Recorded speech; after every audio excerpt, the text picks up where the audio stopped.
Brilliant.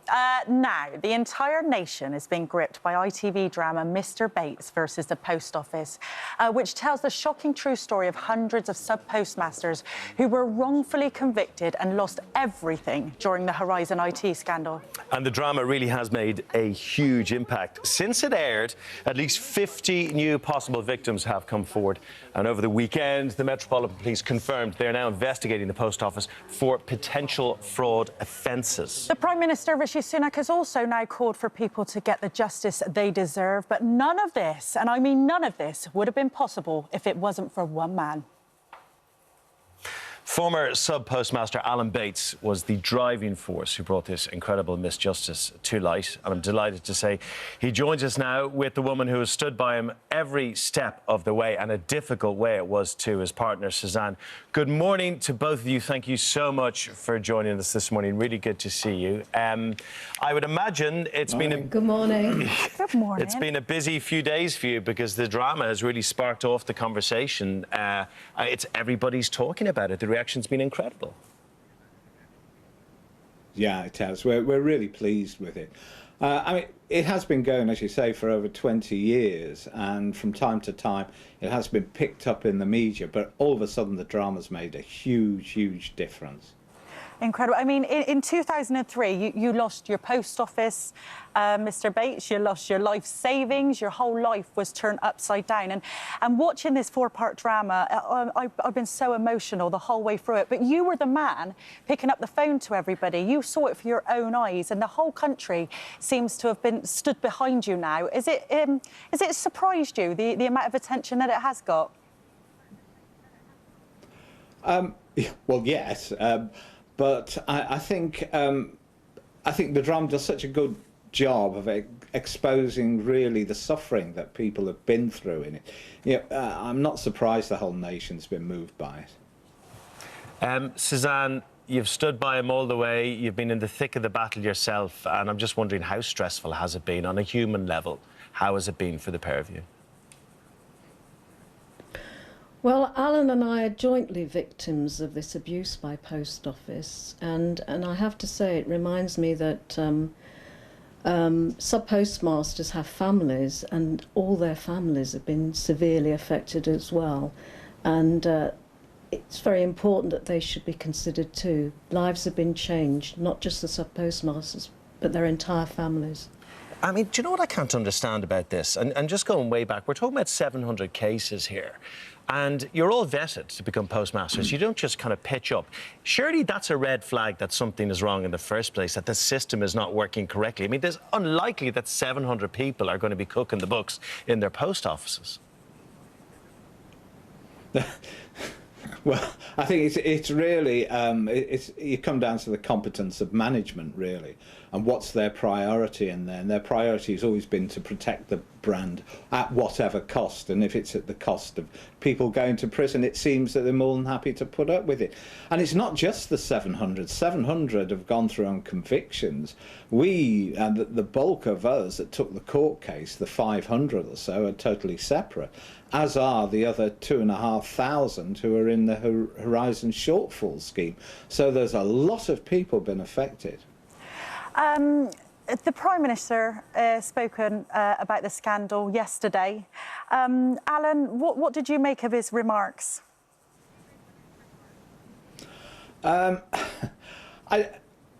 It's really.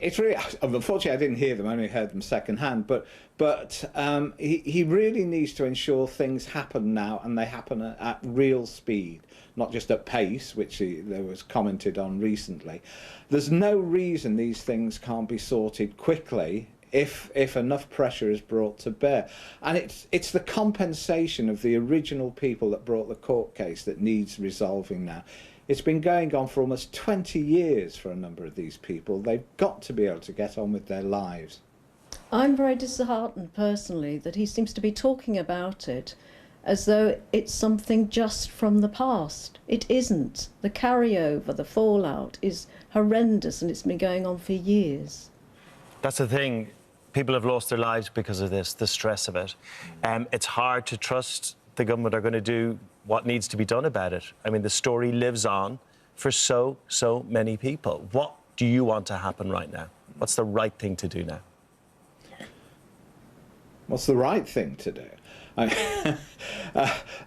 Just get on with it. Get it done. Get it done. Stop holding it up with bureaucracy and just get it done. They know what needs to happen.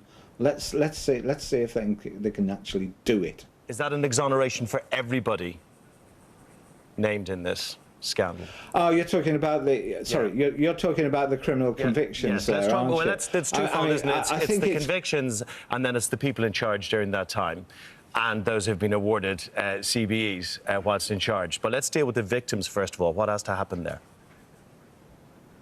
Well, I think that's something that's going to be looked at now. I think the government are discussing today what can be done about that, and I'll be interested to hear what comes out of it. The others, the compensation, there's no reason why that has to be held up anymore. They can get on with that.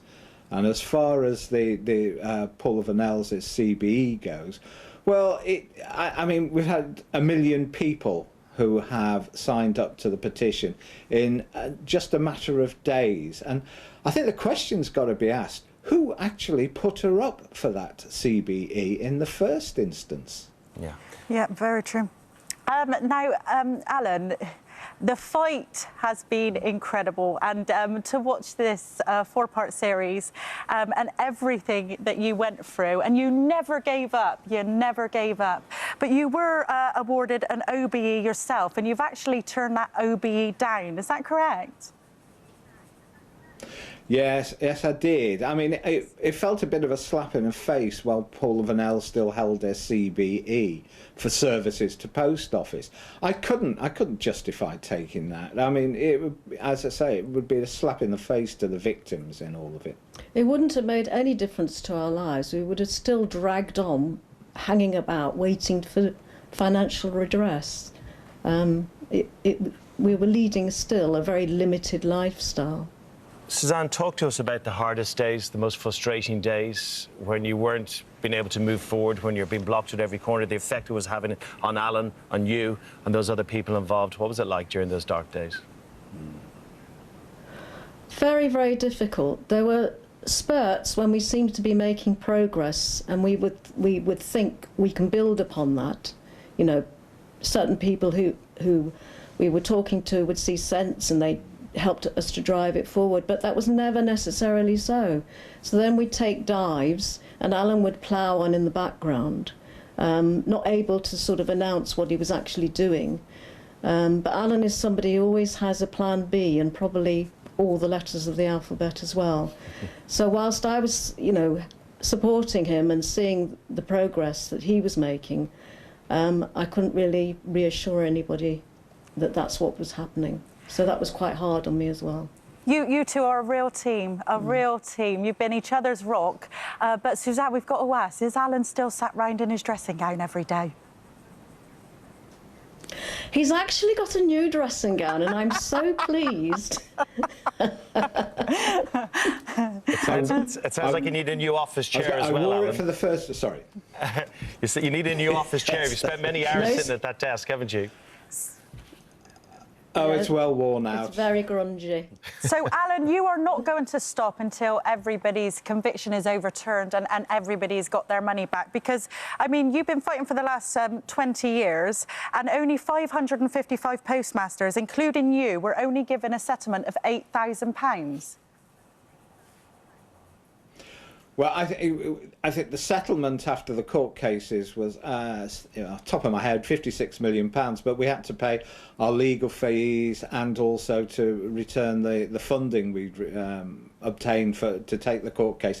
So there was only £12 million to share amongst the 500 or so, which was, I mean, when people have lost their homes, their houses, their business, their futures, their savings, their pensions, it didn't go very far.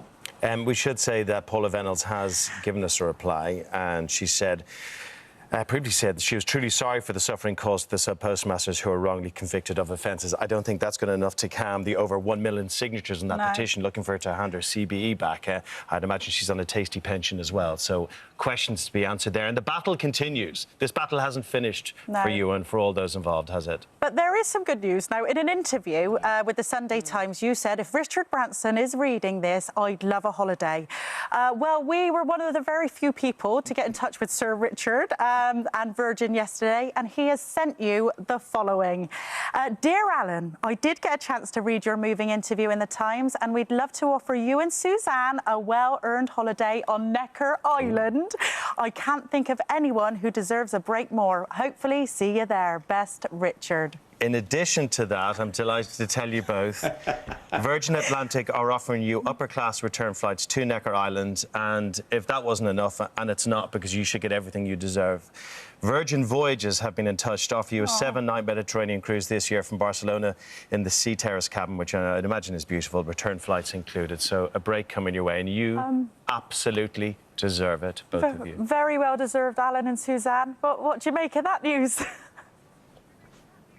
Well, thank you very much, Richard. Good grief. Much appreciated, much needed, but very much appreciated. Yeah. Amazing. And I'm glad you got a new dressing gown, because you couldn't be wearing the shabby one on Necker Island, eh? You got to wear the new one. Absolutely. Alan, Suzanne, carry on being the fighting force that you are. You are heroes in today's society, 20 years of fighting, and we hope that you get where you need to be. And we hope that everybody gets their compensation and their convictions overturned. Yeah, that's the important thing. Thank you very much. That's fantastic. Yeah. Thank you very much. Thank you, Alan. Thank you, Suzanne. Necker Island. Necker Island. Lovely. The toll of that. Years and years, every day, waking up. He went to his desk every single day and saw these really human stories, and he dealt with them, and emotionally exhausting for both of them and all those involved. Wow, incredible people. What a guy. Wow. What a guy. And a brilliant wife as well there. They're a fighting force together. They really are.